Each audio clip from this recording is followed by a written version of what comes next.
पदम मंत्रमूलं गुरुवाक्यं मोक्षमूलं गुरु कृपा। मंगलमूर्ति सतगुरु मिलव सर्वाधार। मंगलमय मंगल करण बिनवो बारंबार। ज्ञान उदधियर ज्ञान घनो सतगुरु शंकर रूप नमो नमो बहुबारहि। सकल सुपूजन भूल सकल भूल नाशक प्रभु सतगुरु परम कृपाल। नमो कंज पद जुग पकड़े सुन प्रभु नजर निहार। दया दृष्टि करि नासिए मेरो भूल और चूक। घरो तीक्ष बुद्धि मोरिना पानी जोड़ी कहो को। बोलिए प्रेम से श्री जय जोरदास जी बोलिए प्रेम से श्री सदगुरु श्री सदगुरु। सबसे प्रथम सतगुरु के चरण कमलों में कोटि कोटि नमन। मंचासीन पर शोभित स्वामी हजारी बाबा के चरण कमलों में कोटि कोटि नमन। मंचासीन पर शोभित स्वामी गोपाल बाबा, स्वामी विष्णु बाबा और संत महात्मा सबके चरणों कमलों में कोटि कोटि नमन। सत्संग प्रांगण में बैठे हुए सभी माता बहनों के चरण कमलों में हरिहर बाबा का कोटि कोटि नमन। कभी कहते हैं जो आए हैं सो जाएगा। राजा रंग का फकीर एक सिंहासन चढ़ी चले एक बंधे जंजीर। हमारे स्वामी छोटे लाल बाबा का शरीर भले ही चला गया, शरीर भले ही चले गया, लेकिन गुरु महाराज के संग में इस सत्संग में बैठ कर के सत्संग सुन रहे हैं। बोलिए प्रेम से श्री शरीर भले ही मर गया लेकिन जीव मरने वाला नहीं। गुरु महाराज कहे कि सुनिए सकल जगत के वासी। ये जग है नश्वर अविनाशी। ये जग है धूम धाम रे भाई। ये जग जानो छली महाई। यहाँ किसी को रहना नहीं है, रहना नहीं देश बिराना है। कबीर बाबा कहा कि सुनो कान खोल के सुनो, कुछ लेना न देना मगन रहना। यहाँ कुछ लेना देना नहीं है, लेकिन से कहते हैं मगन रहना। 5 तत्व का बना है पिंजड़ा ये शरीर। छित जल पावक गगन समीरा। पंच रचित ये अधम शरीरा। यह कब चला जाएगा इसका विश्वास नहीं है। ये 5 तत्व का शरीर है, इसमें बोले मेरी मैना।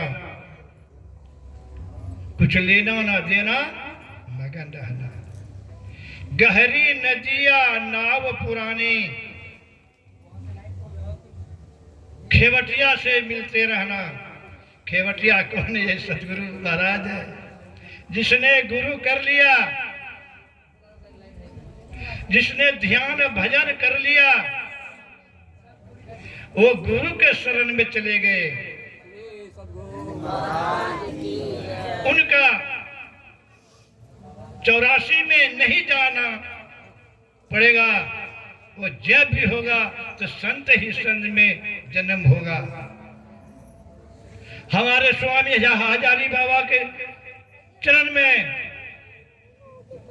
अर्पित कर दिए थे, लेकिन हजारी बाबा को छोड़ के नहीं गए। वो अभी हजारी बाबा के संग में बैठ करके सत्संग सुन रहे हैं। बोलिए प्रेम से श्री। और हम लोग भाग वाले हैं,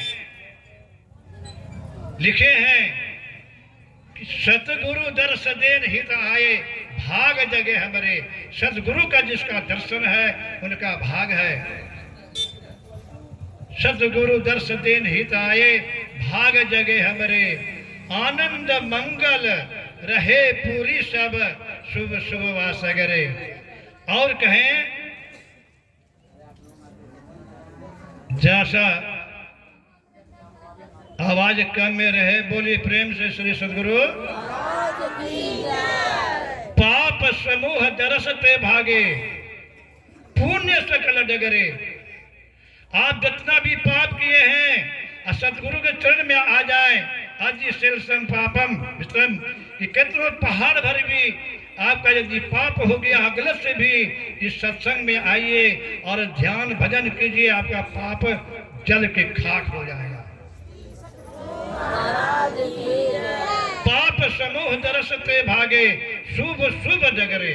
पाप माने भाग जाएगा और पुण्य सकल जगरे। काम क्रोध लोभ पाप जितने हैं ये सब आपका सब हट जाएगा। और सत्संग में रहिए। कहत और गहरी नदिया नाव पुरानी खेबटिया से मिलते रहना। कहे कबीर सुनो भाई साधु, सदगुरु चरण में लिपटे रहना। या कुछ लेना ना देना, मगन रहना। और हमारे गुरु महाराज कहे हैं तन मन धन आत्म करी अर्पण, सतगुरु भजरे। यानी कहते हैं गुरु महाराज अपने को नहीं कहा, कहीं भी पदावली में नहीं है कि गुरु कहा कि हमको गुरु मान लो। इसने कहा गुरु कीजिए, गुरु कीजिए। भवनी जी पार अभी सुन रहे थे, काक भूषणी जी गरुड़ महाराज से संवाद कर रहे हैं, पक्षी में सत्संग हो रहे हैं। तो पार्वती जी सुना रहे थे महादेव ने। तो महादेव कहे कि पार्वती माता बोले कि यह जो आप जी रामायण जो हमको कथा सुना रहे हैं, ये कथा आप कहाँ पर सुने थे? मुझे शंका है। भोलेनाथ महादेव ने कहा कि गरुड़ महाराज पक्षीराज जो नीलीगिरी पर्वत पर सत्संग करते थे, वहीं में जाकर के सुनता हूँ, सुना हूँ सत्संग। कहा कि आप तो महादेवों में देव महादेव हैं, वो पक्षीराज है, तो वहां आप कैसे चले गए और वहां कैसे राम कथा सुने आप? या मुझे स्वामी हमको संदेह है। तो बोले महादेव कि मैं हंस का रूप धर करके नीलीगिरी पर्वत पर जाते थे और काक भूषण जी का वचन सुनते थे। बहुत विहंग कथा आते थे, सुनते थे। और पार्वती जी बोला कि यह कथा वो काक भूषण जी कहाँ सुने थे? तो उसने कहा, बहुत पार्वती जी हट मान गए। तो उसने कहा कि लोमस ऋषि ने जिस समय के नारद को मोह हुआ था उसी समय राम का कथा सुनाए थे। और हमरा भी कहना यही है कि आप लोग जितने संत मत के हैं सब ध्यान से गुरु महाराज में लिपटे रहिए, तो फिर आपको मुक्ति ही मिलेगा और लौकिक नहीं मिलेगा। अब 1,84 में 84 लाख में नहीं जाइएगा। जब भी रहिएगा संत का संत बनिएगा। सर्व भवन्तु सुखिनः, सब संतु निरामया, सब भद्रम से भागवते। सबका दुख मिट जाएगा, सबका कलेश मिट जाएगा, आपका भरा भंडार रहेगा। बोलिए प्रेम से सद्गुरु महाराज श्री सद्गुरु महाराज की जय। भक्ति निसेने मुक्ति की संत चढ़े सब धाय। जिन जिन मन आलस किया जन जन पछता। यह भक्ति मुक्ति की सीढ़ी है। अभी हम सुन रहे थे हरिहर बाबा से काक भुसुंडी जी गरुड़ संवाद में और पार्वती जी इसमें प्रश्न किए हैं। प्रश्न कौन करता है? प्रश्न जो वही करता है जो कम समझते हैं, वो प्रश्न करते हैं। जो खुद समझते वो प्रश्न नहीं करते हैं, उत्तर देते हैं। अब इस कड़ी को आगे बढ़ाते हुए मैं गोपाल बाबा रामनगर आश्रम दुमका से चलकर इब्राहिमपुर संत कुटीर में पधारे हुए हैं। तो अब ये 15 मिनट की अवधि में अपने वाणी को रखेंगे गोपाल बाबा।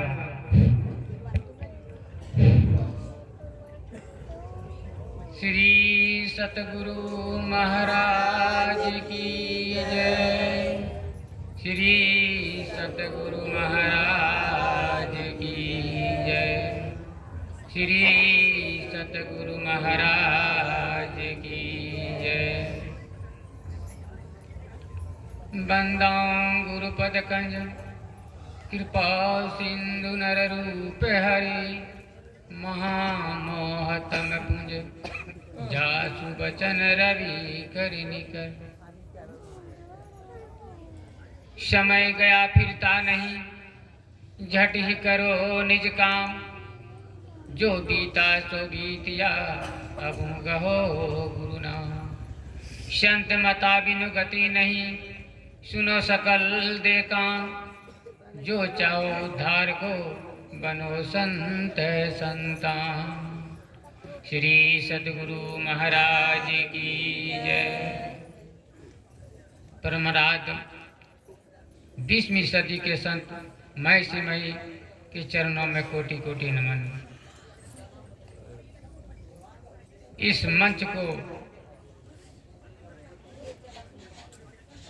मंच पे बैठे हुए यानी इस तीर्थराज को हम सभी साधुगण महात्मागण इसको सफल बनाने के लिए हम लोग बैठे हुए हैं। और इस राज को कैसे चले उस ढंग से चलाने के लिए साधु महात्मा गण को बुलाए जाते हैं कि भाई आप लोगों ने बीती हुई बातों का यानी उल्लेख करेंगे।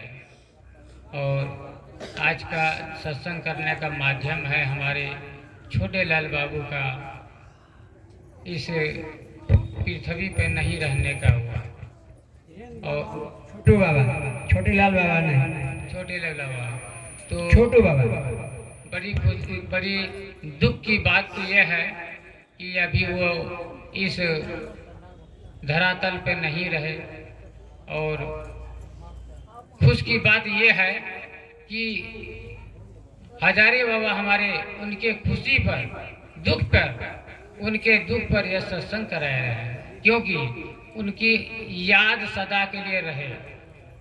तो कोई काम करने के लिए कैसे होगा? जब तक याद नहीं रखिएगा तो काम होगा? कभी नहीं होगा। अब रही बात कि हम इस तीर्थ को पवित्र करें तो कैसे करें? तो सत्संग बिना सत्संग किए ये दुख का निवारण नहीं हो सकता है। सत्य का तात्पर्य अर्थ होता है कि किसी भी प्रकार का माने दुख ना हो, सत्य पे चले, सदा सत्य कहिए। अभी हम लोग सत्य के माध्यम पे सत्य का काम कर रहे हैं, क्योंकि वो तो है नहीं और हम लोग अपना काम उनका काम कर रहे हैं और वो अभी यहीं पर सुन रहे हैं। इसमें ऐसा तीर्थराज है कि सभी देवताओं अभी यहाँ पर विराजमान है। 84 लाख देवी देवता यहाँ पर विराजमान है। उसमें छोटे बाबा भी हैं और सुन रहे हैं। तो कहने का मतलब किन्हीं का गुणगान करिएगा तब तो वो कुछ सुनेंगे या कहेंगे या जानेंगे, नहीं करेंगे तो कैसे होगा। अब यहाँ बात रही दुख की बात है। दुख तो लोग जान के लेते हैं। अभी सत्संग अभी हमारे रामायण माया की दुख हुआ या होता है तो कैसे होता है? तो भक्ति करना होगा। बिना भक्ति से दुख का निवारण करना बड़ा कठिन बात है। अभी मैंने कहा समय गया फिरता नहीं, झट ही करो निज गाँव, जो बीता सो बीतिया अभू गो कहो गुरु नाम। मैंने जो समय आप लोगों को चला गया, अब बाकी जो समय है अभी भी कम से कम भक्ति करके इस शरीर का उद्धार कर लीजिए। हमारे गुरु महाराज कहते हैं, जीव उद्धार का द्वार पुकार कहा, घट भीतर ही सत्य संतों ने। ये संतों ने सच्चाई, संतों ने सत्य सच कहा कि हमें उद्धार के लिए ये रास्ता बताएं, गुरु से गुरुमुख होगे और हमें उद्धार के रास्ता पे आए। हमारे गुरु महाराज स्पष्ट रूप से बोल दिए हैं कि बिना गुरुमुख हुए दूसरा कोई उपाय नहीं है, कोई रास्ता नहीं। इधर उधर भटकेंगे तो क्या लाभ होगा। बहुत तरह का पूजा पाठ करता है आदमी, यहाँ करता है वहाँ करता है, देवी देवता फलना ढकना, बहुत तरह की पूजा करते हैं, लेकिन परमपिता परमात्मा एक ही है। यहाँ कीजिए या वहाँ कीजिए, करने के जाने की जरूरत नहीं है, आपके शरीर में ही है। पूरा देवता आपके शरीर के अंदर में है। आप देखिए आपके देवता आपके शरीर में कहाँ है, तो आपके मस्तक या कपार में जो है वहाँ शिव बाबा, शिव शंकर बाबा यानी भोलेनाथ पधारपन है। आँख में चले आइए गंगा और जमुना, कान में चले आइए दसों दिशा, मुख में चले आइए अग्निदेव, और हाथ में चले आइए इंद्रदेव, कंठ में चले आइए सरस्वती माता, हृदय में चले आइए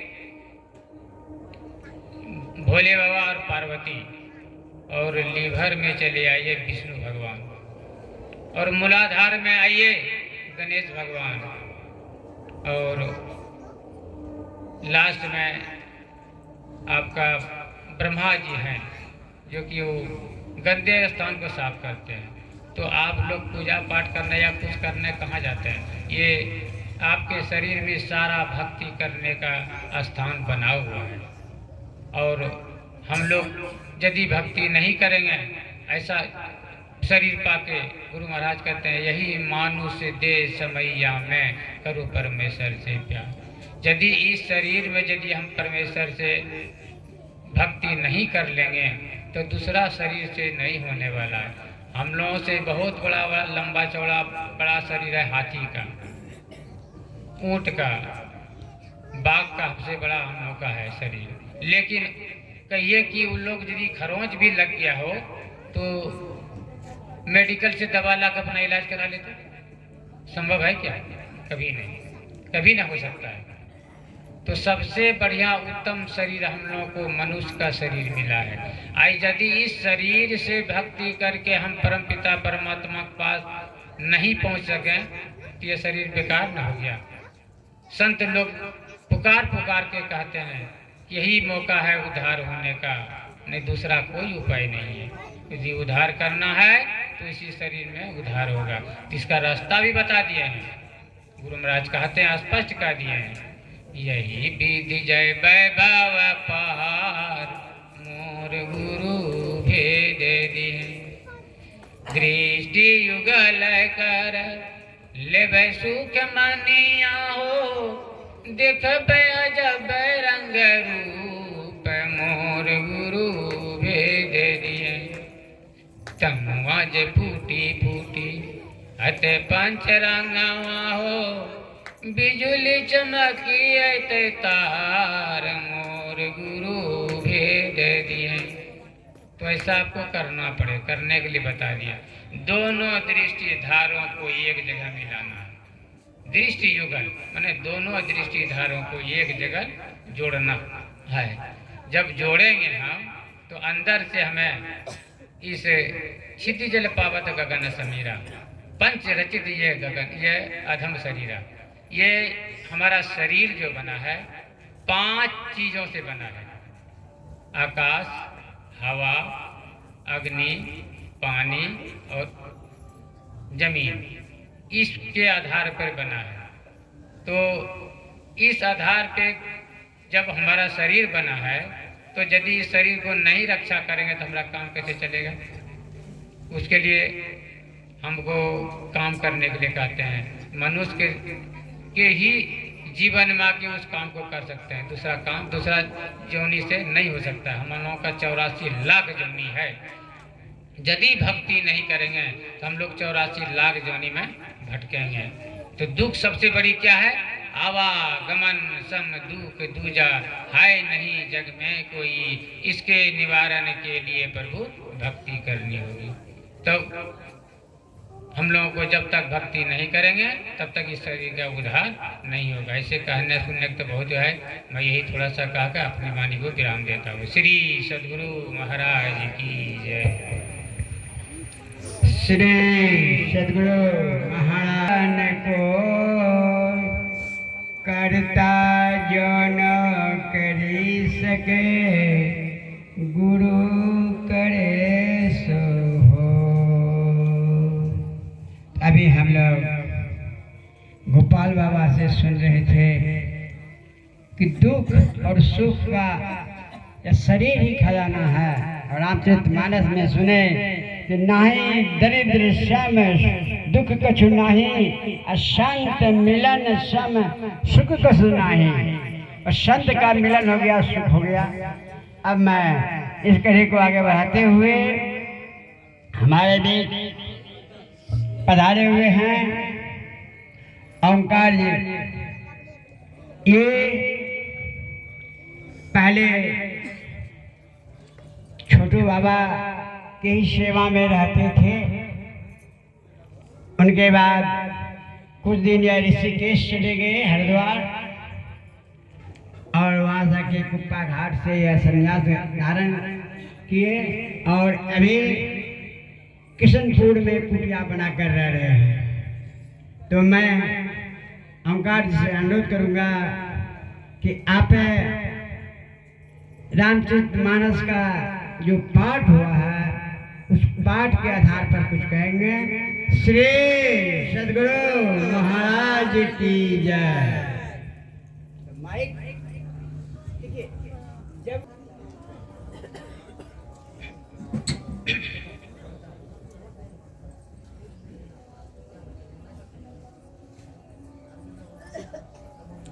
बोलिए प्रेम से श्री सद्गुरु महाराज की जय। श्री सद्गुरु महाराज की जय। श्री सद्गुरु महाराज की जय। अखंड मंडलाकारं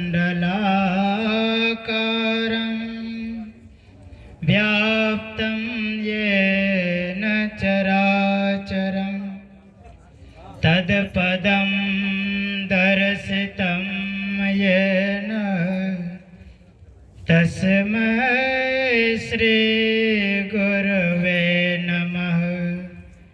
धन्य धन्य सतगुरु सुखदाय, महिमा कही न जाय। जो कुछ कहो तुम्हारी कृपा, मात कछु न बसाय।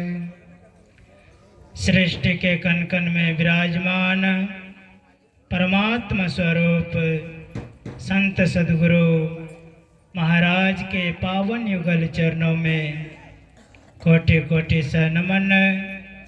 अव्यक्त रूप में ब्रह्मलीन पूज्य स्वामी धीरेन्द्र जी महाराज उर्फ छोटू बाबा के श्री चरणों में नमन।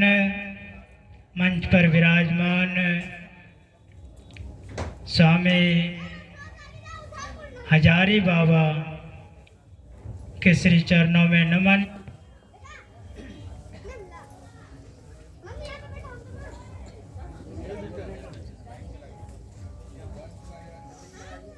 जनवृंद, माताओं तथा भक्तिमती बहनों, सबों के श्री चरणों में नमन।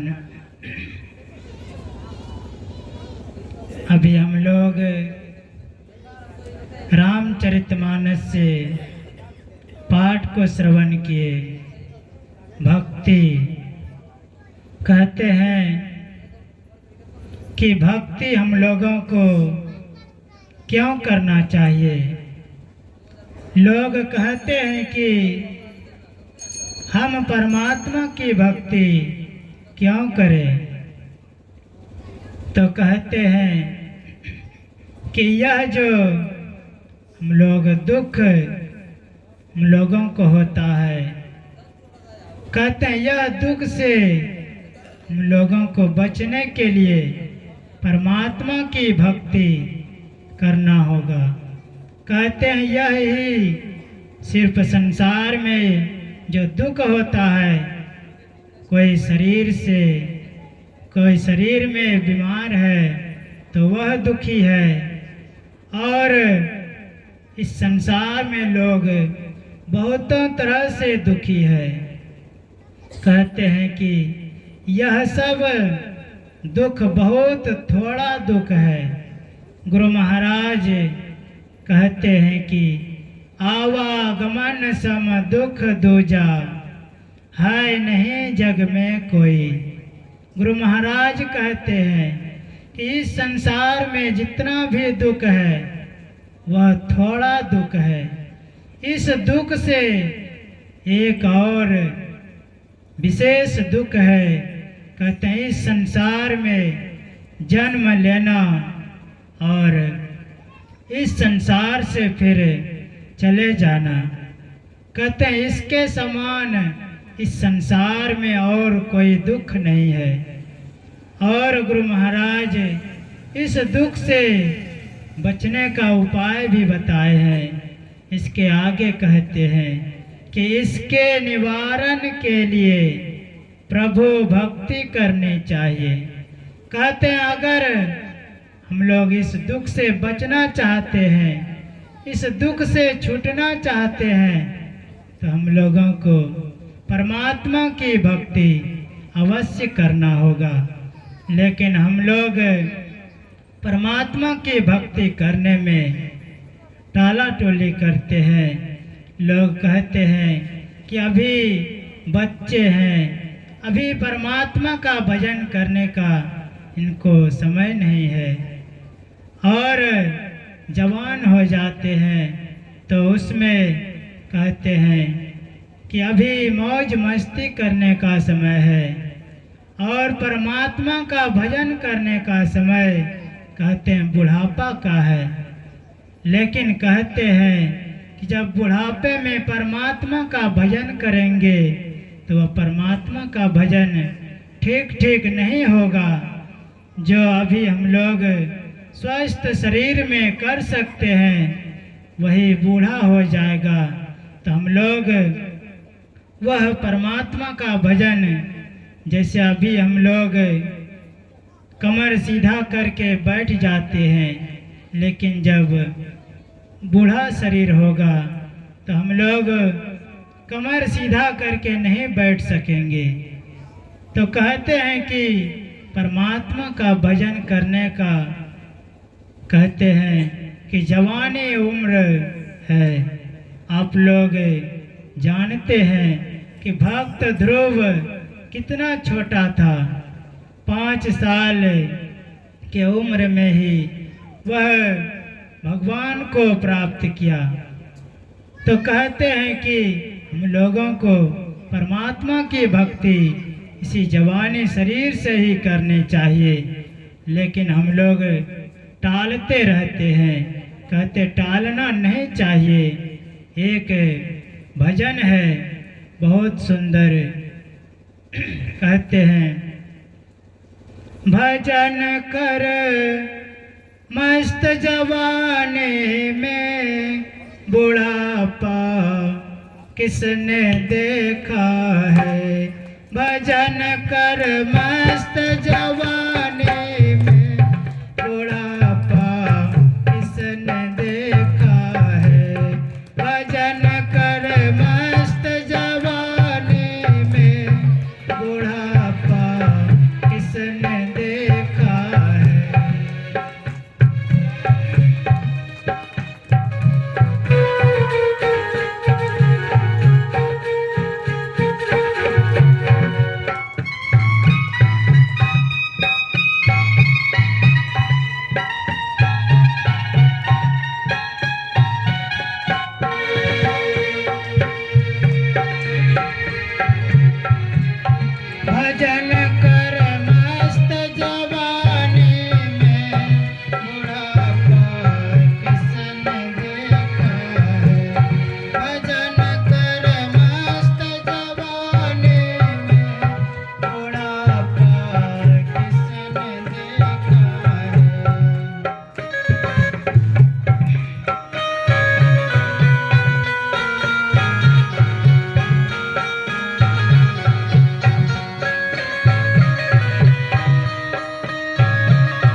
लोगों को जवानी शरीर में ही करनी चाहिए। कहते हैं कि अगर जवानी शरीर में नहीं करेंगे तो कहते हैं हम लोग बूढ़े शरीर में उतना नहीं कर सकेंगे। कहते हैं कि इसके आगे कहते हैं कि आँख से अंधे हो जाओगे, आँख से अंधे हो जाओगे,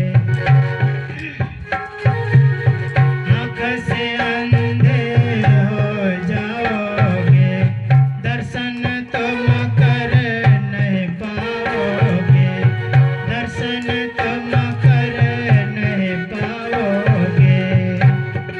तब इसके आगे कहते हैं दर्शन कर मस्त जवानी में बुढ़ापा किसने देखा है, दर्शन कर मस्त जवानी में बुढ़ापा किसने देखा है, भजन कर मस्त जवानी में बुढ़ापा किसने देखा है, भजन कर।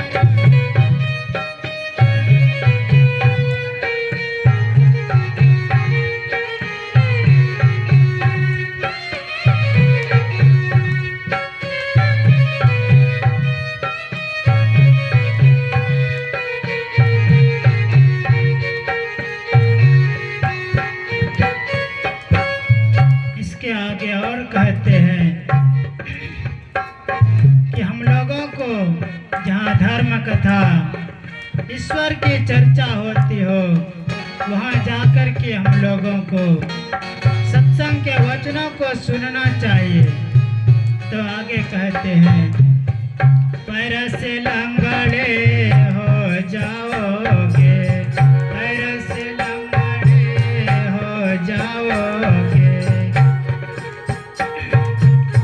पैर से लंगड़े हो जाओगे, तीर्थ तुम कर नहीं पाओगे, तीर्थ तुम कर नहीं पाओगे, तीर्थ कर मस्त जवानी में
हैं तो परमात्मा का नाम ठीक ठीक से हम लोग ले सकते हैं। वही जब बूढ़ा शरीर हो जाएगा तो हम लोग परमात्मा का नाम ठीक ठीक नहीं ले सकेंगे। तो हम लोगों को एक कड़ी में कहते हैं कि मुँह से गूंगे हो जाओगे, मुँह से गूंगे हो जाओगे, भजन तुम गा नहीं पाओगे, भजन तुम गा नहीं पाओगे। भजन गले मस्त जवानी में बुढ़ापा किसने देखा है, भजन गले मस्त जवानी में बुढ़ापा किसने देखा है, भजन कर मस्त जवानी में बुढ़ापा किसने देखा है, भजन कर मस्त जवानी में बुढ़ापा किसने देखा है। कहते हैं कि यह परमात्मा यह नहीं सोचते हैं, चाहते हैं कि हम लोग को इस संसार से बूढ़ा होकर के ही परमात्मा ले जाएंगे। कहते हैं यह शरीर का कोई ठिकाना नहीं है।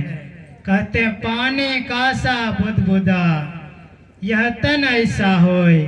कहते हैं यह शरीर पानी के बुलबुले के समान है।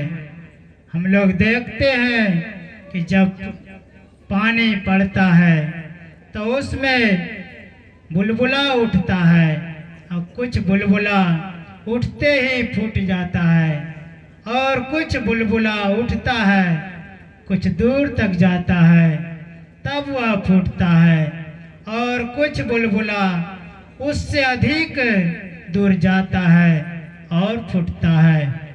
लेकिन सभी बुलबुला फूटता अवश्य है। इसीलिए कहते हैं कि आए हैं सो जाएंगे राजा रंक फकीर, एक सिंहासन चढ़ी चले एक बंधे जात जंजीर। कहते हैं कि इस संसार में जो भी कोई आए हैं उनको एक ना एक दिन अवश्य जाना होगा। कहते हैं जो फरा सो झरा बरा सो बुताना। कहते हैं जिस पेड़ में जो फल लगा है वह एक न एक दिन अवश्य झड़ेगा, वह सब दिन के लिए उस पेड़ में नहीं रहेगा। तो उसी तरह से हम लोग इस संसार में आए हैं।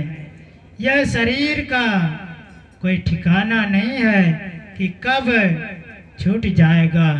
तो हम लोग इसी क्षण भंगुर समय में हम लोग उस परमात्मा का भजन करें।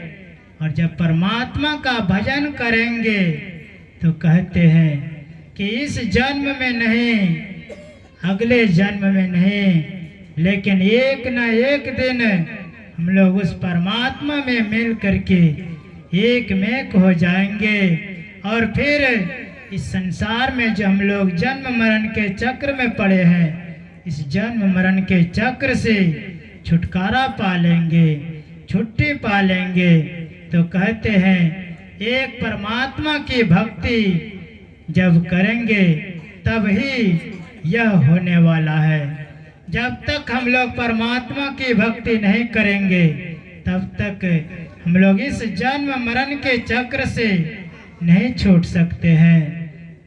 तो हम लोगों के बीच पूज्य बाबा विराजमान है, तो हम लोग उनके मुखारबिंद से विशेष रूप से सुनेंगे तो बहुत लाभ होगा।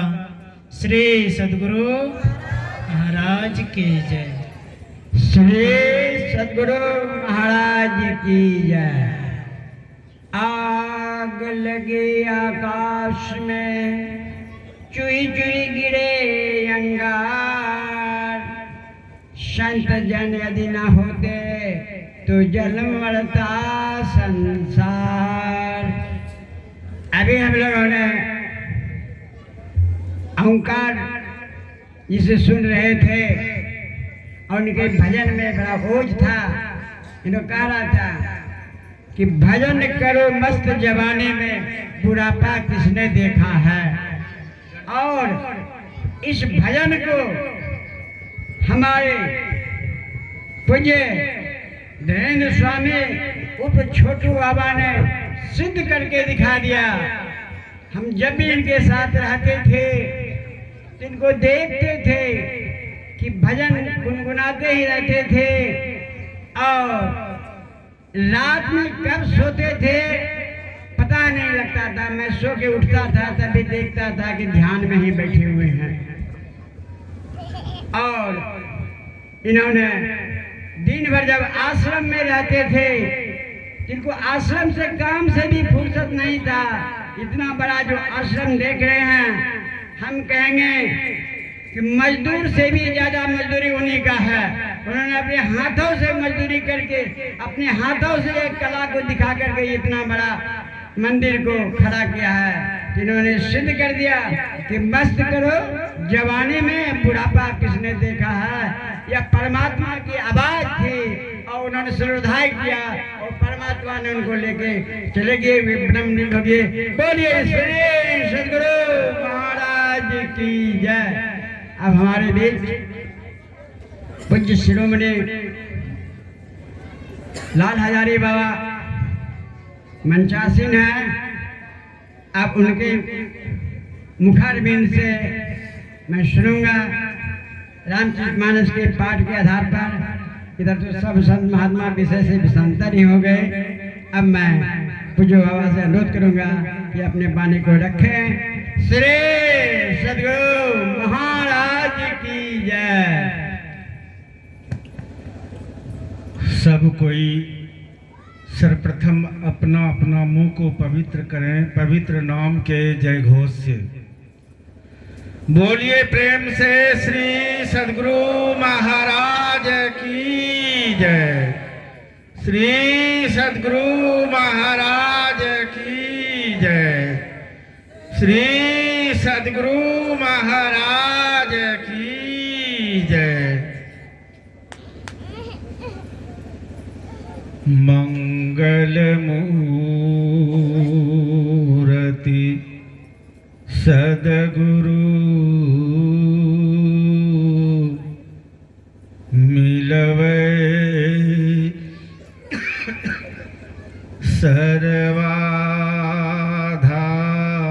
सर्वाधार। मंगलमय मंगल करन बिनबहु बारंबार।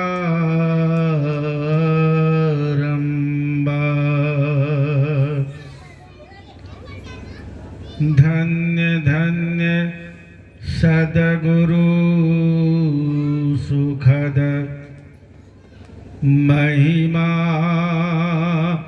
कही न जा। जो कछु कहूँ तुम्हारी कृपा, मोते कछु न बसा।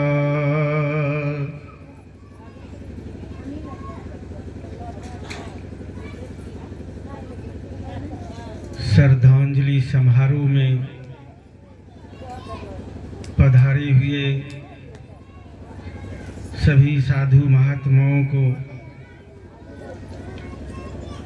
सत्संग प्रेमियों को, माता एवं बहनों को, सबको मेरा बारंबार नमन।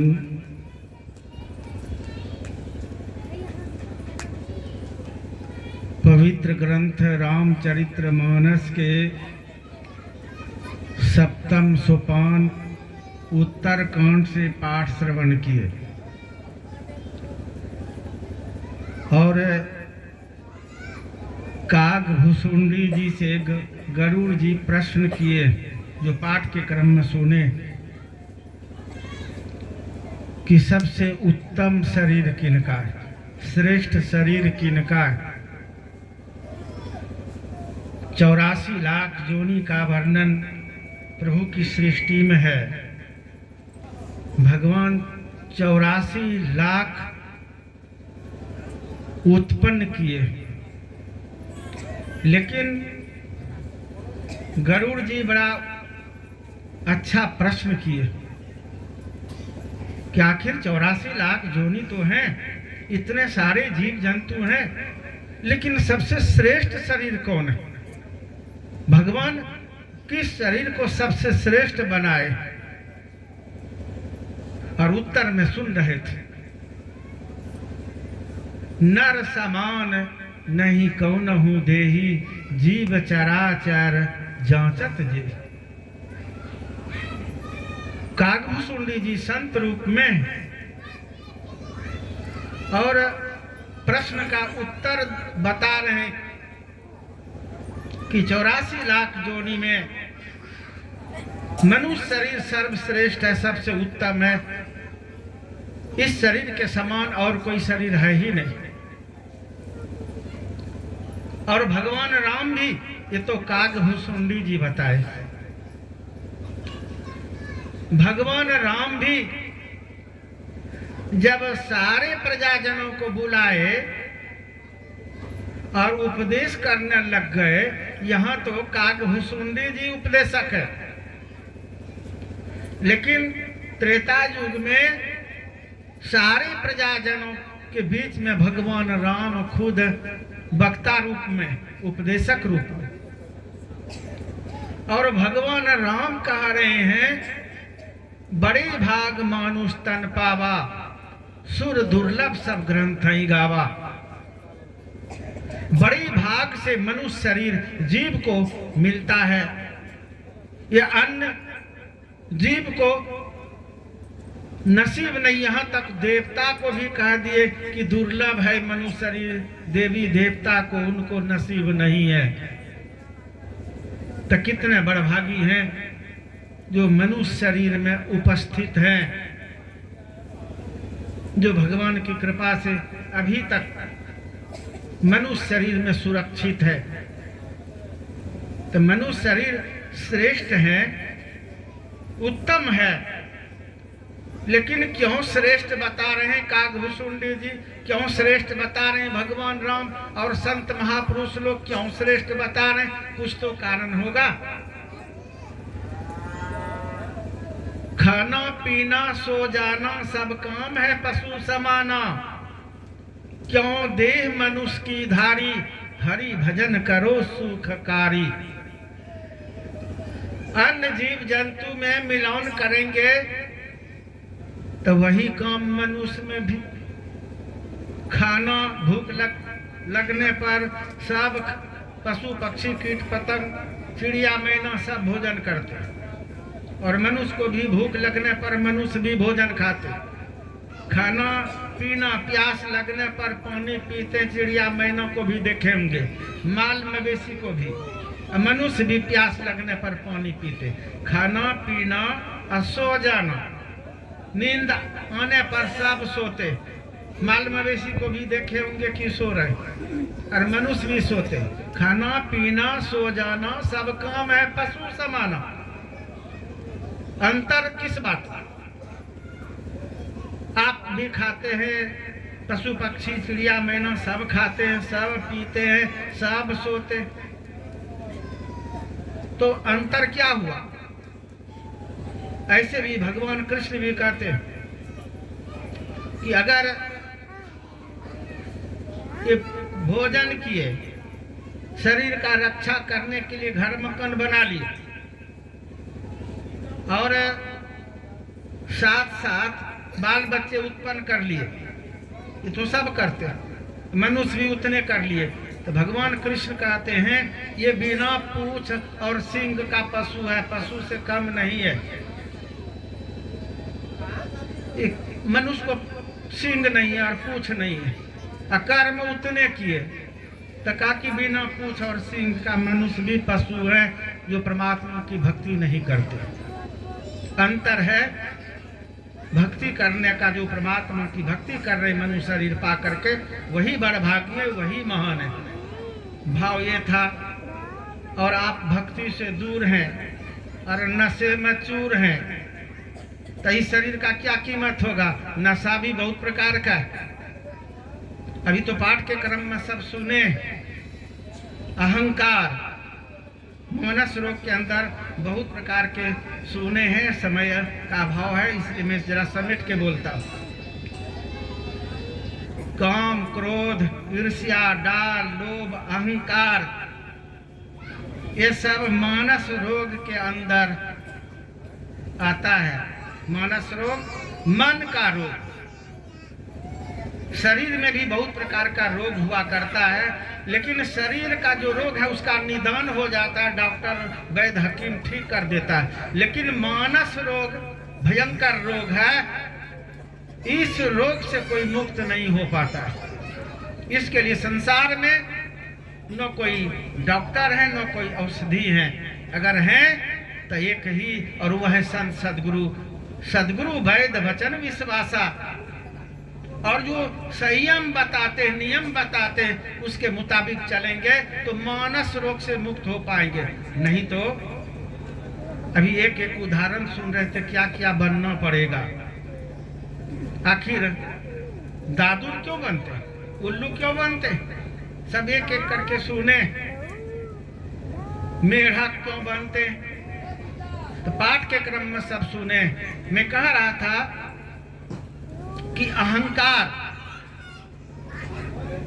ये सबसे भयंकर शत्रु है। किसी को धन का अहंकार है, अगर भगवान विशेष धन दे दिए तो उसका अहंकार मेरे समान कोई नहीं। किसी को धन का अहंकार, तो किसी को जाति का अहंकार। हम बहुत श्रेष्ठ जाति के हैं, मेरे समान कौन होगा। किसी को विद्या का घमंड, विद्या का अहंकार, और किसी को परिवार का, बहुत परिवार हैं, हमसे कौन सकेगा। और यही भक्ति में बाधक है। जो भगवान के करीब पहुंच नहीं पाते, लोग कोसों दूर रह जाते हैं। और पहले ये मन में उत्पन्न होता है कि हम किसी से कम नहीं, जाति में कम नहीं है, तो हम विद्वान हैं, पढ़े लिखे हैं, हम धनवान हैं, मेरे पास में बहुत जन है, परिवार में हम विशेष हैं। ऐसे को भगवान चाहते हैं क्या? और ये पहले मन में उत्पन्न होता है। इसलिए काकभूषुंडी जी कह रहे हैं कि मानस रोग बड़ा भयंकर रोग है। एक एक उदाहरण सुन रहे थे। सब का जड़ बताए अज्ञान, सब का जड़ है अज्ञान। अज्ञानता दूर नहीं होगा तो एक एक रोग मन में उत्पन्न होगा और कष्ट भोगना ही पड़ेगा। इसके लिए कितना जन्म में आकर के भटकना पड़ेगा, कष्ट झेलना पड़ेगा। अब मान लीजिए मेढक हो जाएंगे, उल्लू हो जाएंगे, क्या क्या हो जाएंगे, तो कितना जन्म भटकेंगे। एक बार गलती किए, गुरु का निंदा करने से, भगवान का निंदा करने से मेढक बनते, संत का निंदा करने से। सब पाठ के क्रम में सुने, दोहराने का जरूरत नहीं। मैं केवल सावधान ख्याल कराता कि पवित्र ग्रंथ रामायण में इस तरह से वर्णन क्यों है। और जो सबका निंदा करते सब एक एक करके बता दिया। द्विज का निंदा करने वाले क्या बनते हैं? द्विज किनको कहते हैं? द्विज को लोग सीधी तौर पर ब्राह्मण से तुलना करते हैं। द्विज इसलिए उनको कहते हैं उनका दोबारा जन्म हुआ। द्विज का अर्थ होता है दोबारा जन्म। जब जनेऊ होता है तो कहते हैं कि ब्राह्मण का दोबारा जन्म हुआ। एक तो माँ के पेट से जन्म लिए और सब जन्म से शूद्र माने जाते हैं। सब के सब जन्म से शूद्र माने जाते हैं। जब जनेऊ संस्कार होता है तो कहते हैं कि दोबारा जन्म हुआ इसलिए द्विज हो गए। लेकिन आप लोग यहाँ जितने सारे लोग हैं, वैष्णव लोग हैं, गुरु के भक्त हैं, असली द्विज तो यही हैं। दीक्षा लिए जिस दिन पहले आप वैष्णव धर्म को कबूल किए, सत्संग से ज्ञान हुआ, सुने समझे, अज्ञान तब दूर हुआ है। बिनु सत्संग विवेक न होई, राम कृपा बिनु सुलभ न सोई। सत्संग सुने कहीं न कहीं तो आपको ज्ञान हुआ, विवेक हुआ, और तब ये अज्ञानता दूर हुआ, आप वैष्णव हुए। दारू छोड़ दिए, नशा छोड़ दिए, हिंसा छोड़ दिए, वैष्णव हुए। ये ज्ञान होने पर ही। अगर आप ज्ञानता में लोग रहेंगे तो नशा भी नहीं छूटेगा और हिंसा भी नहीं छूटेगा, और कितना जीवन में पाप करेगा। तो ज्ञान होने पर आप वैष्णव हुए। और गुरु के निकट जाकर के जब दीक्षा लिए जिस दिन, उसी दिन सब कोई सुने होंगे कि आज आपका जन्म हुआ संत मत में, आज से आप सत्संगी हो गए, रजिस्टर में आपका नाम चढ़ा। इससे बड़ा द्विज कौन होगा? आज आपका जन्म हुआ अध्यात्म में, सत्संग में जन्म हुआ, भगवान की भक्ति में जन्म हुआ है, और इससे बड़ा द्विज कौन होगा? आप समझ सकते हैं। आइए मैं धम्पद के तरफ ले चलता हूँ। पवित्र ग्रंथ है धम्पद, और भगवान बुद्ध का उपदेश है धम्पद में। क्या वर्णन है? माँ बहने भाई बंधु, जिस सत्संग में बैठे हैं, इस सत्संग का कितना कीमत है कोई अंदाजा नहीं कर सकता है। जरा ध्यान से सुन लीजिए, धम्पद की बात बता रहे हैं। भगवान बुद्ध जैसे संत का उपदेश है धम्पद में, जिनके भूमि पर लोग आशीर्वादी लेने के लिए जाते हैं। पिंड देते हैं गया जी में, विष्णु पद में। श्राद्ध भी लोग कर लेता है, बरखी भी करवा लेते हैं, और मन नहीं मानता है तो पिंड देने के लिए विष्णु पद में चले जाते हैं, गया जी विष्णु पद। और तब भी मन नहीं मानता है। जब तक संत के भूमि पर, भगवान बुद्ध के भूमि पर नहीं जाते आशीर्वादी लेने के लिए, तो पिंड देने वालों का मन ही नहीं मानता है। सो बौद्ध गया की धरती पर भगवान बुद्ध के उस पवित्र धरती पर जाकर के आप फेरा लगाते, आशीर्वादी लेते हैं। मेरे कहने का भाव था, वो भगवान बुद्ध क्षत्रिय समाज के ही थे। बाप का इकलौता बेटा, सब सुख रहने के बावजूद भी सब सुख पर लात मार करके यही सत्संग अपनाए और ध्यान अपनाए, बाहरी सत्संग और आंतरिक सत्संग लंबे काल तक जब बौद्ध गया की धरती पर किए, तो आज देखिए वो धरती भी दुखड़ा सुनती है, और भटके हुए आत्मा को भी कहते हैं कि शांति मिलती। तो मेरे कहने का यहाँ भाव था, वो भगवान बुद्ध का उपदेश धम्पद में है। कहते हैं धम्पद का एक गाथा सुन लेने से भी मानव का कल्याण हो जाता है, और ये संत मत का सत्संग है। कोई कहते हैं कि गीता से बढ़ करके कोई ग्रंथ नहीं है, कोई कहते हैं वेद ही हमारा अधिकार है, आधार है, हमारे धर्म का वेद ही आधार है। कोई कहते उपनिषद भी कम नहीं, और 26 शास्त्र का महत्व बताते हैं, 18 पुराण का महत्व बताते हैं।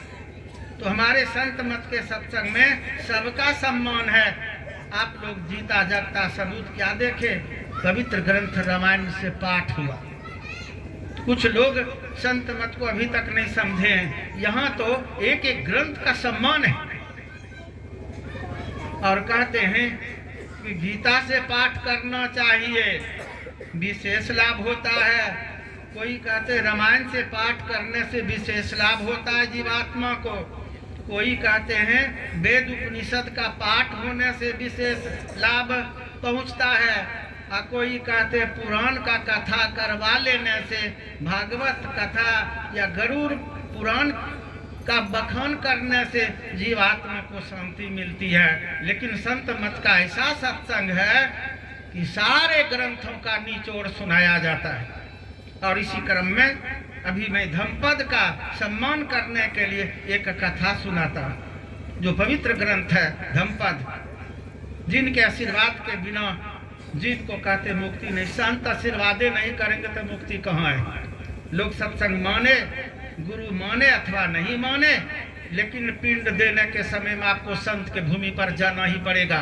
कान खोल करके सब सुन लीजिए। जो सत्संग को ठुकरा के चल रहे हैं, संत महापुरुषों को ठुकरा के चल रहे हैं, लेकिन माँ बाप जब गुजर जाते हैं तो पिंड देने के लिए संत की भूमि पर ही जाना पड़ता है, संत के निकट ही गिराना पड़ता है। ऐसे मुक्ति नहीं होती है, भटके हुए जीव को भी शांति नहीं मिलती है। तो आइए धम्पद से सुनिए किधर से कल्याण हो जाएगा। और हमारे वैदिक धर्म में ऐसा नियम है कि जो शरीर छोड़ देते हैं तो 12-13 दिन तक इर्द गिर्द रहता है। कोई कहते हैं कि 16 दिन तक इर्द गिर्द रहता है, कोई कहते 21 दिन तक इर्द गिर्द रहता है, और कोई कहते 40 दिन तक रहता है। तो यहाँ गृहस्थ लोगों का तो 13 दिन में हो जाता है और महात्मा लोगों का 16 दिन में होता है। सो यहाँ हो रहा है षोडशी, इसको बोलता है। तो संत महापुरुषों के आधार पर भी ये बात समझ में आती है कि 16 दिन तक इर्द गिर्द रहता है। अगर कुछ नहीं मानते हैं, इस बात को तो मानना चाहिए कि संत महापुरुषों का भी मानना है कि 16 दिन में अंत्येष्टि हो, षोडशी हो। तो चलिए यहाँ ध्यान रखिए, और ये लगातार अनवरत रूप से उनके नाम से ध्यान सत्संग चल ही रहा है। जो भी ये मतलब हित के लिए जो अनुष्ठान है, जिससे कल्याण होगा, हम लोग सोच समझ करके एक एक अनुष्ठान कर ही रहे। अभी आइए धम्पद से कथा सुनिए, क्या लाभ होता है सत्संग से, सत्संगी लोगों का भी कितना कीमत है। जब भगवान बुद्ध सत्संग सुना रहे थे, जरा यहाँ ध्यान रखिए, गपशप भी गुंजन, बगल में गपशप नहीं कीजिए, उधर हट के कीजिए। चलिए यहाँ ध्यान रखिए, धम्पद में जो वर्णन है कि भगवान बुद्ध सत्संग सुना रहे थे।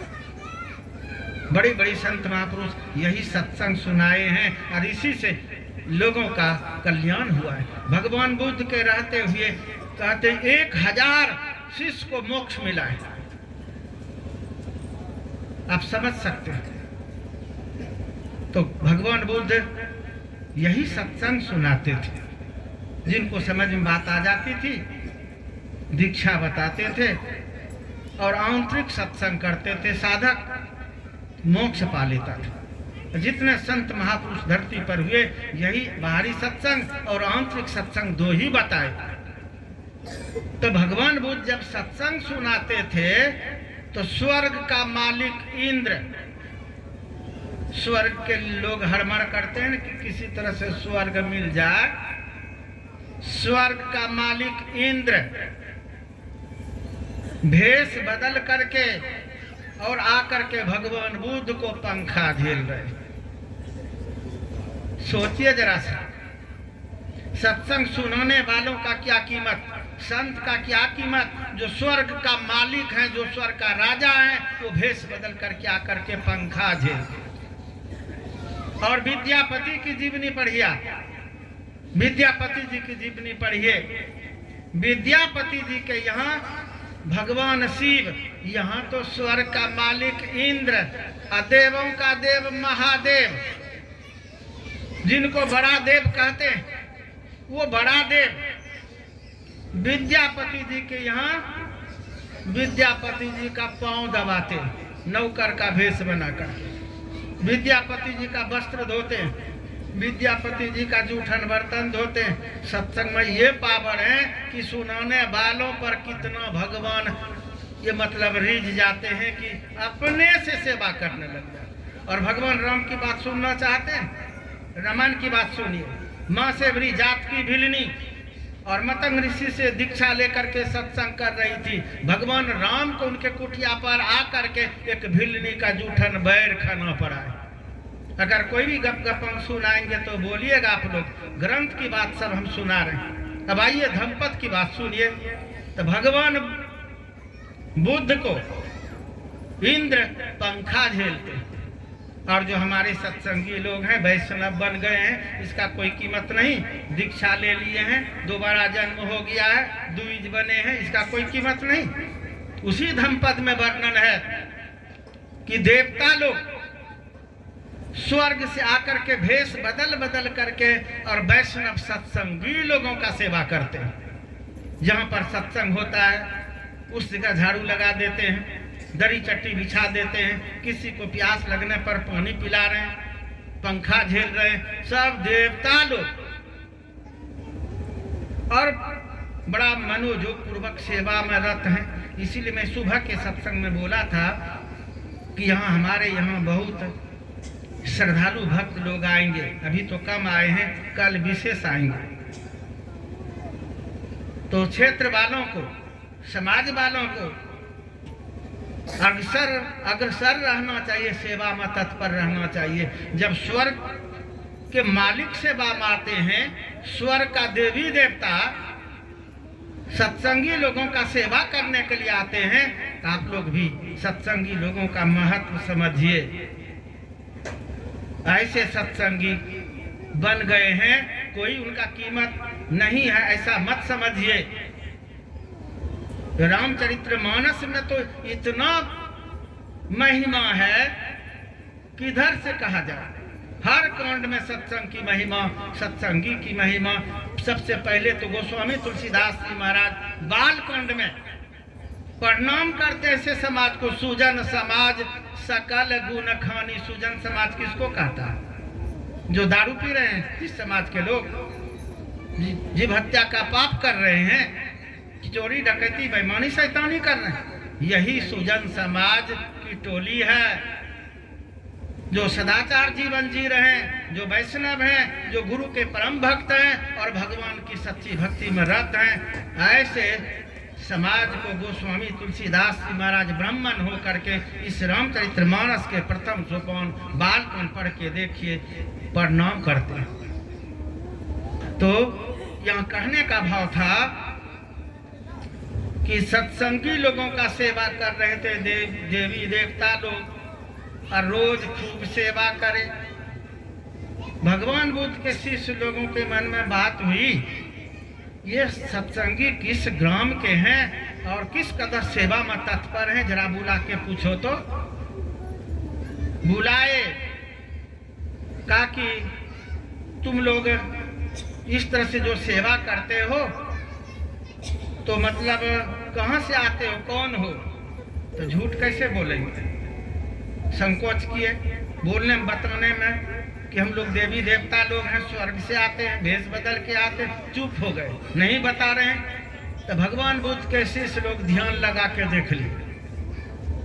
ध्यान में क्षमता है कि जिनकी उर्दगति हो जाती ध्यान में, सब कुछ जान जाते हैं। समझ लिए, देख लिए ये लोग किसी गांव के सत्संगी नहीं बल्कि देवी देवता हैं, भेष बदल बदल करके आए हैं, मनुष्य का भेष ले करके और सत्संगी लोगों का सेवा कर रहे हैं। कहा कि देखो तुम लोग ऐसा क्यों करते हो, अब ऐसा नहीं करना।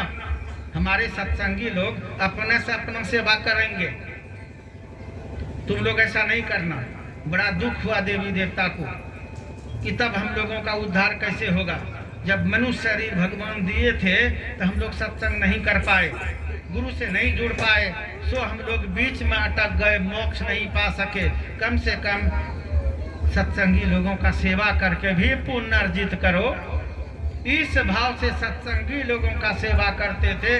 अब भगवान बुद्ध के जो शिष्य थे अग्रगण, वो ध्यान लगा के देख लिया और मना कर दिया। देवता लोग अब आपस में विचार करते कि अब हम लोगों का कल्याण कैसे होगा, उद्धार कैसे होगा। कहा कि एक काम करो, एक ही भेष में जो बराबर आते हो ये लोग ध्यानी ज्ञानी है, हम लोगों का पहचान कर लिए। अब भेष बदल करके आओ, तब सेवा करो। देवी देवता भेष बदलने में तो माहिर है ही, तुरंत भेष बदल लिए। जब भेष बदल लिए, अब भेष बदल करके आ करके सेवा करने लगे, तो सेवा में अंतर होता है ना, उसी तरह का सेवा। फिर भगवान बुद्ध के शिष्य लोगों को लगा कि उन लोगों को तो मना कर दिया, ये लोग किस गांव के उसी तरह का सेवा कर रहा है, पूछो तो। बुलाए, अब बारंबार वो क्या बोलेगा, फिर ध्यान लगा करके देखते हैं तो देखते हैं वही सब देवी देवता केवल भेष बदल करके आए। इतना डांट फटकार किया कि तुम लोग समझा नहीं, मना कर दिया, तो फिर भेष बदल करके आ गया सेवा करने के लिए। अब ऐसा नहीं करना। इतना कहना था कि देवी देवता रोने लग गए। जब रोने लग गए तो भगवान बुद्ध अपने स्थान पर से ये दृश्य देख लिए कि देवी देवता रो रहे। वहीं भगवान बुद्ध प्रकट हुए और देवी देवता से पूछते कि क्यों रो रहे। हाथ जोड़ करके रो करके कहते, भगवान हम लोगों का कैसे उद्धार होगा, हम लोग तो चूक कर दिए, मनुष्य शरीर में सत्संग नहीं कर पाए, चूक कर गए महाराज। अब हम लोगों को समझ में बात आ गई है कि सत्संग के बिना कल्याण नहीं, संत महापुरुषों के आशीर्वाद के बिना कल्याण ही नहीं होगा। सो हम लोग आते हैं यहाँ सेवा करने के लिए सत्संगी लोगों का। आपके जो शिष्य है ना, बारंबार मना करते, भेष बदल लेते हैं भगवान, तब भी ये जान जाते हैं और डांट फटकार करके मना कर देते हैं। सो हम लोग रो रहे हैं कि कल्याण कैसे होगा। भगवान बुद्ध कहते हैं कि जब तुम लोग सत्संग का महत्व जानते हो, सत्संगी लोगों का महत्व जानते हो, संत महापुरुषों का महत्व जानते हो, तो सेवा करो। मेरा आदेश है, मेरे शिष्य अगर मना भी करते हैं तो मेरा आदेश है, जाओ सेवा करो। इतना सुनना था कि खुशी के मारे सब देवी देवता उछलने लग गए, अपने सेवा में लग गए। माँ बहने, भाई बंधु, सोचिए जरा सा इस सत्संग का कितना महत्व है। ये पावर श्राद्ध में होगा, बरखी में होगा, पिंड में होगा। जिस जगह पर सत्संग होता है धरती तक पवित्र हो जाती है, और इसी सत्संग से अज्ञानता दूर होता है, मोह समाप्त होगा। जिनको सत्संग का ज्ञान हो जाएगा उनका मोह समाप्त होगा, और जिनको ज्ञान होगा वो गुरु का निंदा ही नहीं करेगा, संत महापुरुषों का निंदा ही नहीं करेगा, सत्संगी लोगों का अर्थात द्विज लोगों का निंदा ही नहीं करेगा। अज्ञानता बस लोग करते हैं और उसको भोगते हैं। कितने जन्मों तक भोगना पड़ता है। जो गुरु का निंदा करेगा तो क्या होगा। निंदा की बात तो दूर की है। आप रामचरितमानस 7वें सोपान उत्तर कांड पढ़ के देख सकते हैं। शिव मंदिर में शिव जी का भक्त बैठ करके और शिव नाम का जप कर रहा था। जरा ध्यान रखेंगे, यहाँ पवित्र ग्रंथ रामायण की बात है। शिव नाम का जप कर रहा था और उसी मंदिर में गुरु आ गए, जिससे दीक्षा लिया था।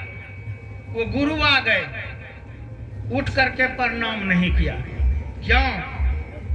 क्यों प्रणाम नहीं किया? वही अहंकार के बस। प्रणाम इसलिए नहीं किया कि गुरु तो मनुष्य है, और मनुष्य समझा तो ये तो कमे समझा। लोग समझता है गुरु तो नीच जाति का है, ऐसा भी समझता है। यहाँ तो उठ करके प्रणाम नहीं किया, इतना समझा कि गुरु मनुष्य है, हम तो भगवान शिव का भजन कर रहे हैं, जप कर रहे हैं। ये भजन छोड़ करके, जप छोड़ करके आप मनुष्य को प्रणाम करने के लिए जाएंगे? ऐसा नहीं करेंगे। नहीं किया। गुरु को कष्ट नहीं हुआ। गुरु तो दयालु होते हैं, गुरु को कष्ट नहीं हुआ। कष्ट हुआ किनको? शिव जी को। कोई भी पढ़ के देख लीजिएगा, तुलसी कृत रामायण को जरूर पढ़िए आप, उत्तरकांड। हम लोग बना के नहीं बोलते। शिव जी को क्रोध हो गया, शिव जी नाराज हो गए। क्यों? शिव जी का जप नहीं छोड़ा था, शिव जी को बड़ा ही मान करके जप करिए रहा था, गुरु को प्रणाम नहीं किया। मनुष्य है गुरु, यही ना? प्रणाम नहीं किया तो गुरु तो कुछ नहीं बोला, न श्राप दिया, न गुस्सा हुआ, न क्रोध हुआ। अगर ज्ञान ही नहीं होगा शिष्य को तो गुरु क्या बोलेगा? लेकिन भगवान शिव क्रोध में आकर के और आकाशवाणी करते हैं अपने भक्त को, शिव भक्त को। क्या कहा? अरे अधम, अरे नीच, अरे पापी, तू क्या समझा कि बिना गुरु कृपा से ही मैं खुश हो जाता हूं और तुम्हारा कल्याण हो जाएगा? तू गुरु का अपमान किया, उठ करके प्रणाम तक नहीं किया, फिर भी गुरु कुछ नहीं बोला। मैं तुझे नहीं छोड़ूंगा, मैं तुझे नहीं छोड़ूंगा, नहीं तो वेद मार्ग भ्रष्ट कर देगा, लोग भ्रष्ट हो जाएगा, किसी को डर भय नहीं रहेगा, गुरु का कोई महत्व भी नहीं रहेगा। सो मैं तुझे साप देता हूँ। शिव जी कह रहे तुझे मैं साप देता हूँ। अजगर की तरह बैठा रह गया था ना, तो जा मैं साप देता हूँ, तू अजगर ही हो जा। सोचिए माँ बहने भाई बंधु, गुरु का अपमान करने से कितना भयंकर कष्ट होगा। और यहाँ वही सुन रहे थे, गुरु का जो निंदा करते मेढक होगा, मेढक टट्टर करेगा। अभी सुने न पाठ में, ये भी बात जो हम सुनाए रामायण की बात। अब वहां तो कह दिए कि अजगर होगा, तो अजगर तो होगा, कोई काट नहीं सकता है। शिव जी का साप है, कौन मिटा सकता है? और नीचे जरा पढ़िए, वही रामायण में नीचे पढ़िए आप जरा सा, क्या वर्णन है? 10,000 वर्ष तक अन्न जोनी में चक्कर लगाएगा, 10,000 वर्ष तक। अब 10,000 वर्ष तक अन्न जोनी में चक्कर लगाएगा तो मेढक बनेगा कि नहीं? चमगादड़ बनेगा कि नहीं? सांप बनेगा कि नहीं? गोजर बनेगा कि नहीं? ये तो तुलसी कृत रामायण की बात। आइए जरा घट रामायण की बात सुनिए। रामायण भी बहुत है, तो घट रामायण की भी बात जरा सुन लीजिए।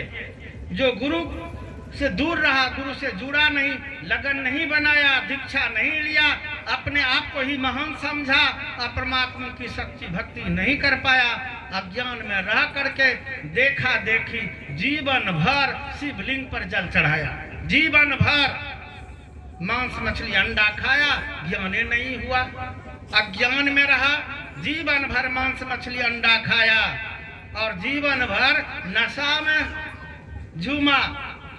आज ये जीवन भर शिवलिंग पर जल चढ़ाया, क्या हुआ? मर करके मरने के बाद घट रामायण में वर्णन है कि वो कनगोजर हो गया। क्या हुआ? जीवन भर का पूजा पाठ, शिव जी कहाँ उद्धार कर दिए, गुरु से नहीं जुड़े तो। और आगे पढ़ के देखिएगा, जो पीपल वृक्ष में जीवन भर जल चढ़ाया, कोई तुलसी पौधा में जीवन भर जल चढ़ाया, और कोई एकादशी व्रत किया, गुरु से जुड़ा नहीं, ज्ञान नहीं हुआ, देखा देखी में एक एक व्रत सब कर लिया, किसी का रिजल्ट बढ़िया नहीं, कोई चिल बना, कोई चमगादड़ बना, कोई गिद्ध बना, कोई मेढक बना। इसलिए माँ बने भाई बंधु, हमारे संत कबीर साहब कहते, जिनकी लगन गुरु सो नाही, ते नर खर कुकर साम जग में बिरथा जन्म गमाई, अमृत छोड़ विषय रस पीबे, धृग धृग तिनके ताई। ऐसे को धिक्कार है, धिक्कार है जो मनुष्य शरीर पा करके गुरु से लगन तक नहीं बना पाए। अनमोल जीवन यूं ही पार हो रहा है। अनमोल तो है मनुष्य जीवन, लेकिन निगुड़ा जीवन का क्या महत्व, कोई कीमत नहीं। किसी ग्रंथ में आप ये नहीं पाएंगे कि निगुड़ा का बड़ा कीमत है, निगुड़ा का कोई कीमत नहीं बताए।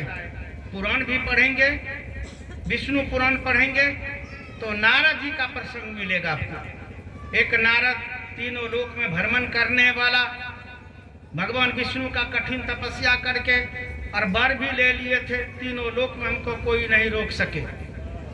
और एक गुरु धारण नहीं करने के चलते वही भगवान विष्णु जहाँ नारद बैठते थे, उठ करके जब चले जाते थे तो वहाँ 1.25 हाथ गड्ढा भूमि खोदवा करके फेंकवा देते थे। और दूसरे जगह की मिट्टी भरवा देते थे। अब सोचिए जरा सा, कथा बड़ी लंबी है इसलिए मैं कथा नहीं करने के लिए जा रहा हूँ, मात्र संकेत किया। ऐसा क्यों? नारद तीनों लोक में भ्रमण करने वाले और गुरु धारण नहीं किया था, तो जहाँ पर बैठता था वहाँ की धरती छुला जाती थी। जो निगुड़ा जीवन जी रहे हैं, अब व्रत उपवास स्नान तीर्थ सब कर रहे हैं, पर्व त्योहार खूब कर रहे हैं, याग तीर्थ व्रत उपवास स्नान सब कर रहे हैं, और निगुड़ा हैं, उनके कर्म का क्या कीमत होगा भगवान के यहाँ? भगवान विष्णु के ही ना अवतार, भगवान राम भगवान कृष्ण, आप निगुड़ा रह करके भगवान राम का पूजा कर रहे हैं या भगवान कृष्ण का कर रहे हैं, सब व्यर्थ जा रहा है। इसलिए माँ बने भाई बंधु, निगुड़ा रहना ही नहीं चाहिए। जीवन तो इतना पार हो गया है, जो शेष समय बचा है ये भी यूं ही पार हो जाएगा। और पानी का बुलबुला के समान ये मनुष्य शरीर है, अनमोल है लेकिन है क्षणभंगुर। अब सोचिए कब किनका नंबर लग जाएगा। कोई सोचे होंगे छोटू बा चले जाएंगे 37 साल में ही, सोचे होंगे, बोलिए, लेकिन चले गए। रोक पाए कोई? इस शरीर का कोई ठिकाना नहीं है, किनका कब नंबर लग जाएगा और जाना पड़ेगा। हमें तो दुख के साथ बोलना पड़ता है। हमसे ही जुड़े थे, जब कम उम्र में ही आए थे सर्वप्रथम, संत मत का वो आ तक नहीं जानते थे, क भी पता नहीं था, तो दीक्षा दिए, सिखाए, पढ़ाए, घुमाए साथ में। और कुछ दिन के बाद तो मतलब 1-2 जगह ही प्रचार में रह गए और यहाँ भी आश्रम बनाए, तो प्रचार ही बढ़ा, घटा नहीं, बढ़ा है। एक महात्मा एक दुष्ट को जो पूरा परेशान करता था समाज को, उनको आशीर्वाद दिया, क्या तू बस जाओ। और एक सज्जन व्यक्ति था जिनका बड़ा परोपकार होता था, उनको वो महात्मा जी कहा कि तुम उजड़ जाओ। बड़ी विचित्र बात, सुनने वालों को बड़ा खराब लगा। एक खराब व्यक्ति को कहा, जो खराब है, जो सबको परेशान कर रहा है, उनको कहा कि तू बस जाओ। और जो अच्छे व्यक्ति थे जिनकी तूती बोलती है, और उनको कहा कि तू उजड़ जाओ। ये ठीक नहीं कहा महात्मा जी ने। प्रश्न क्या कहा कि बाबा ऐसा क्यों आप बोले, उल्टे बोल दिए हैं? कहा कि क्या उल्टा बोला बताओ? कहा कि जो गड़बड़ व्यक्ति थे उनको कहा कि बस जाओ, और जो बढ़िया था उनको कहा कि उजड़ जाओ। कहा कि तुम लोग समझा नहीं, अरे ये तो खराब है, इनको अगर कह देते मैं उजड़ जाओ तो ये जहाँ जाता वहाँ बिगाड़ देता समाज को, कितने को कष्ट पहुँचाता। इसलिए एक जगह ये सीमित हो जाए। सो मैंने कहा कि बस जाओ।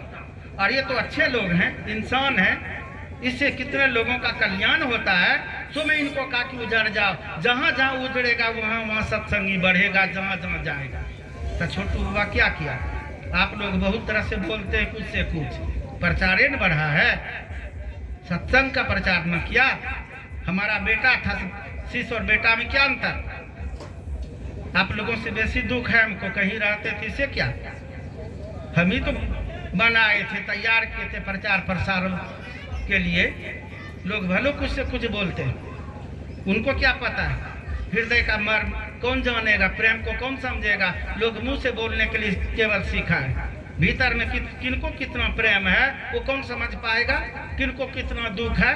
माँ बहने तो रो लेती है, आंसू बहा लेती है, हम लोग आंसू नहीं बहाते, यही ना। आंसू बहाने से कितना फायदा है कि घाटा, ये भी पता आप लोगों को नहीं। गरुड़ पुराण पढ़िए, जो आंसू बहाते हैं आप लोग जितना, क्या समझते हैं कि हम खूब रोए, खूब हित किए? नहीं नहीं, बहुत घाटा में आप पहुंचाए, उनको दुख दिए हैं आप। रोते हैं, आंसू बहाते हैं, उससे कर्मसा नदी बनती है और जीव को उसमें बहुत दिन तक कष्ट भोगना पड़ता है। सोचिए जरा से। सत्संग से जीवात्मा को शांति मिलती है, ध्यान करने से परम कल्याण होता है। सो हम लोग ये शुभ चिंतक बन करके हम संत मत के अनुकूल हर कार्य करने में रत हैं। बहुत बोलते थे, हम तो वही देखना चाह रहे थे कि किनको किनको श्रद्धा प्रेम है बाबा लोगों को। कहाँ कोई आए देखने के लिए, पूछने के लिए, निमंत्रण की बात खोजते। हमको कौन निमंत्रण दिया, जरा बता दीजिए तो। और शुरू से हम है कि नहीं?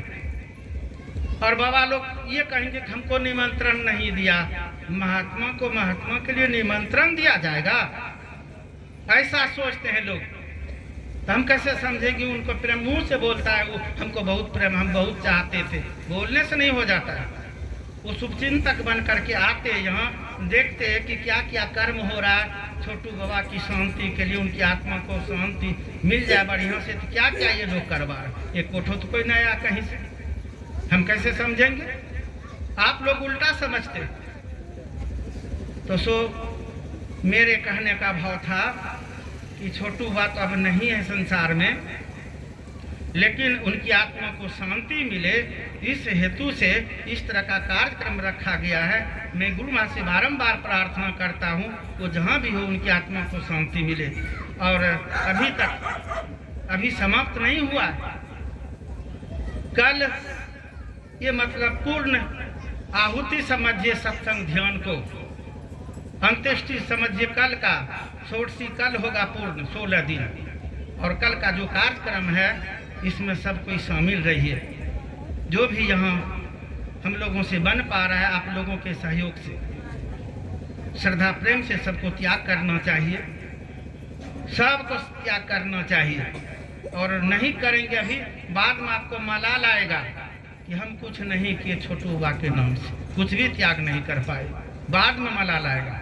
बारंबार हम माइक से बोल रहे हैं कि बढ़िया से जो भी है अपना पराया सत्संगी समाज, बिना सत्संगी समाज, मलाल आएगा बाद में कि हमको भी कुछ करना था। तो बारंबार बोलते हैं कि अच्छा से मतलब हो, इसलिए जो भी अभी तक त्याग नहीं कर पाए हैं अवश्य कीजिए। और बारंबार लोग सब बोलता था मनियारपुर का बोलिए देते खोल के, हम मनियारपुर से बाबा बुलाइए, और बड़े बड़े बाबा, बड़ा बाबा की 10-20 हाथ का होता है, अगर होता होगा तो बता दीजिएगा। वो बाबा से हम सकेंगे तब ना, 4 चक्का वाला को बुलाएंगे तो हमको पहले कमर हमारा मजबूत रहेगा तब ना, बोलने से हो जाता है। 2-4-5 ठो मंडली के साथ, शिष्य मंडली के साथ आएंगे, 4 चक्का सत्संगी लोग नहीं जानते हैं, और रखने का भी हमको व्यवस्था नहीं है। सब पहले तो एक जगह सब आएंगे भी नहीं, ये भी बात जानते हैं आप लोग। किनको हम एक को बुलाते को नहीं, एक को निमंत्रण देते को नहीं, तो किनको हम बड़ा मानते किनको छोटा। रामायण में है ना पंक्ति, को बड़ छोट कहता अपराधु, किनको बड़ा कहेंगे बता दीजिए आप ही लोग। कुप्पा घाट वालों को कि मनियारपुर वालों को, सरसा वालों को कि आरटोला वालों को, किनको बड़ा कहेंगे हम, बता दीजिए आप ही लोग।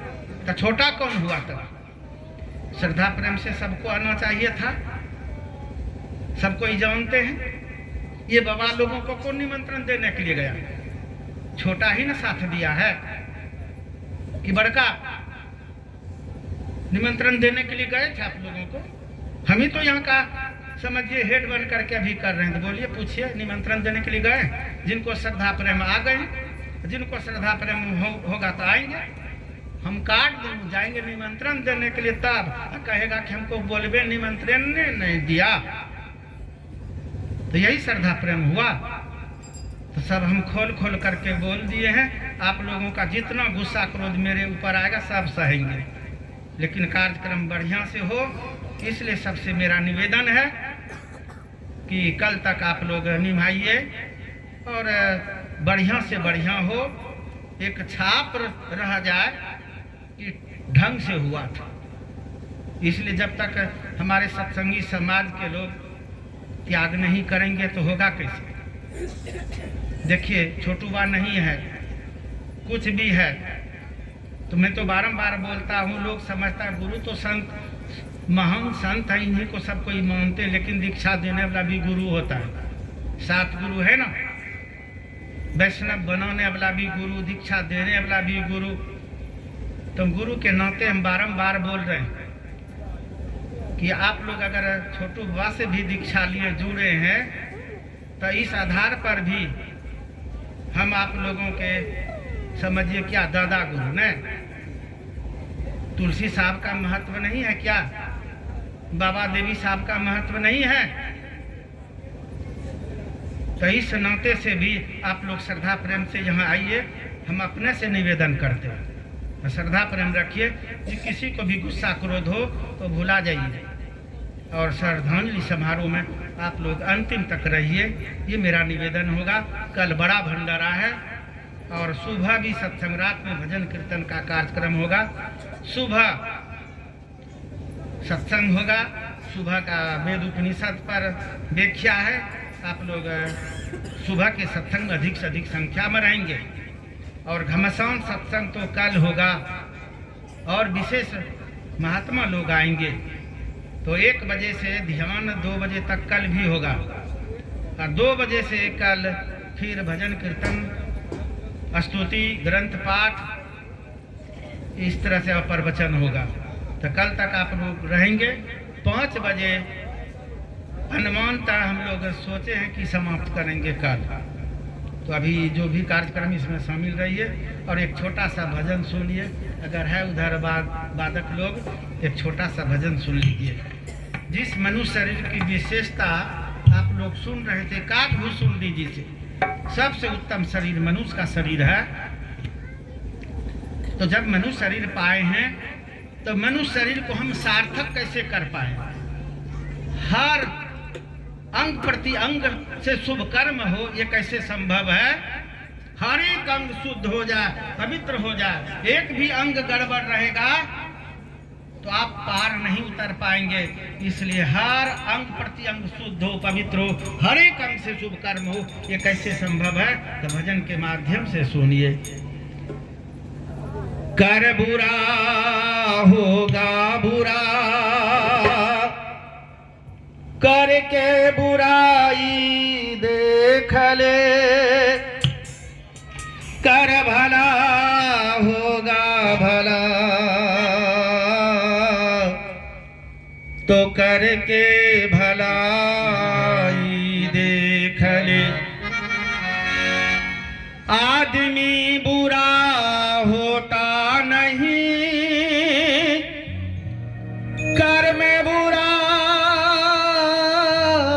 होता है। अपना कर्म सुधार ले तो खुद खुदा होता है। आदमी कोई खराब नहीं होते।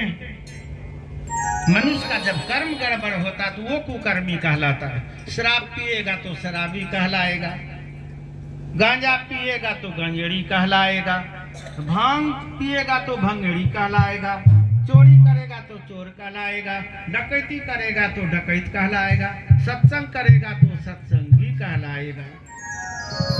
तो कर्म ही प्रधान है। आइए पद पर गौर करें।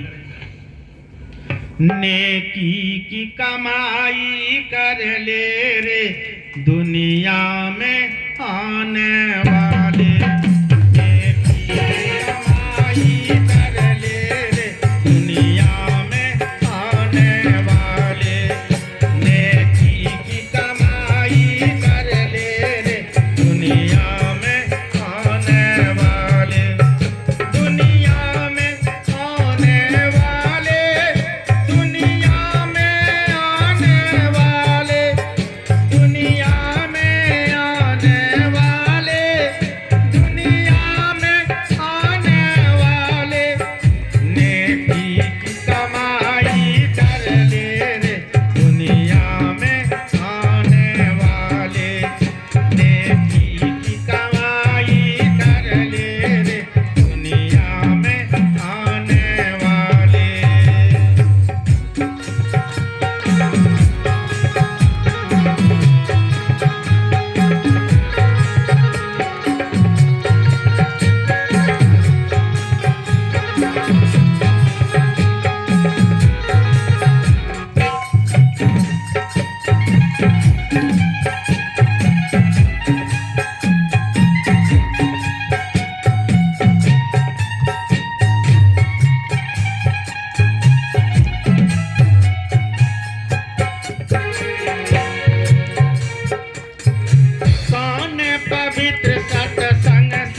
पवित्र नहीं कर पाएंगे।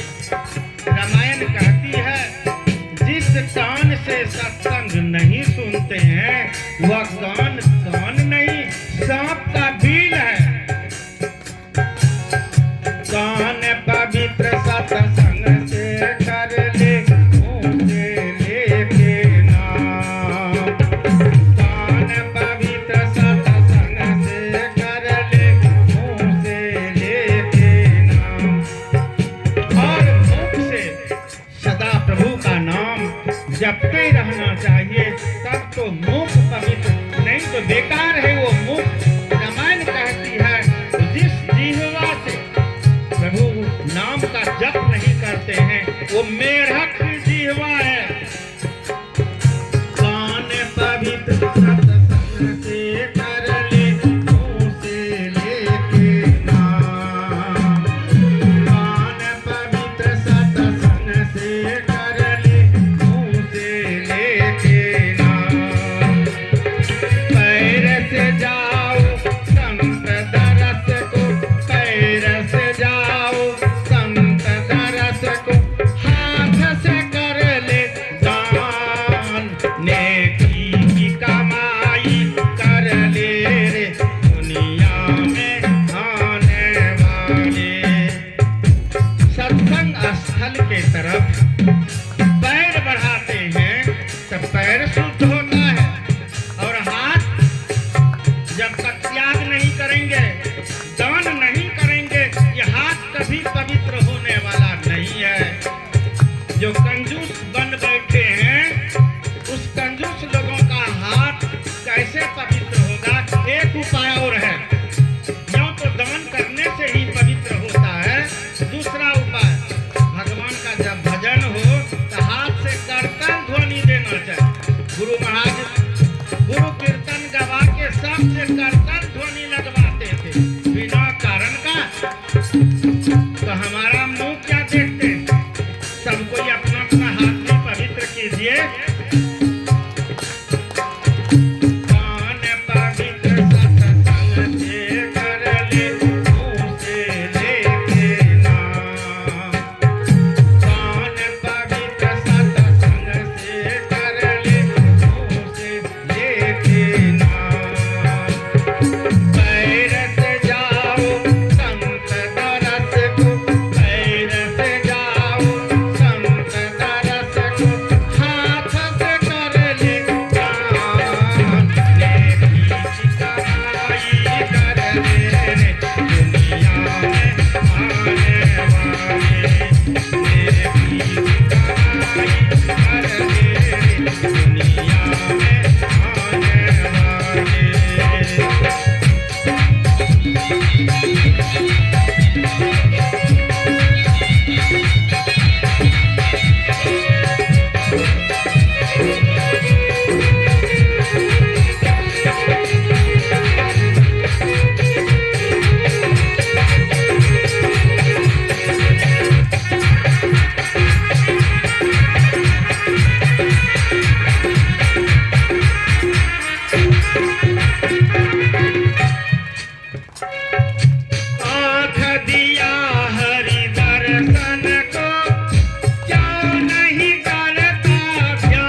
के लिए तो बहुत बातें हैं, लेकिन फिर आगे का कार्यक्रम में ध्यान भी है, इसलिए अब प्रसंग आगे नहीं बढ़ाते हैं। सुबह आप लोग अधिक से अधिक संख्या में रहेंगे।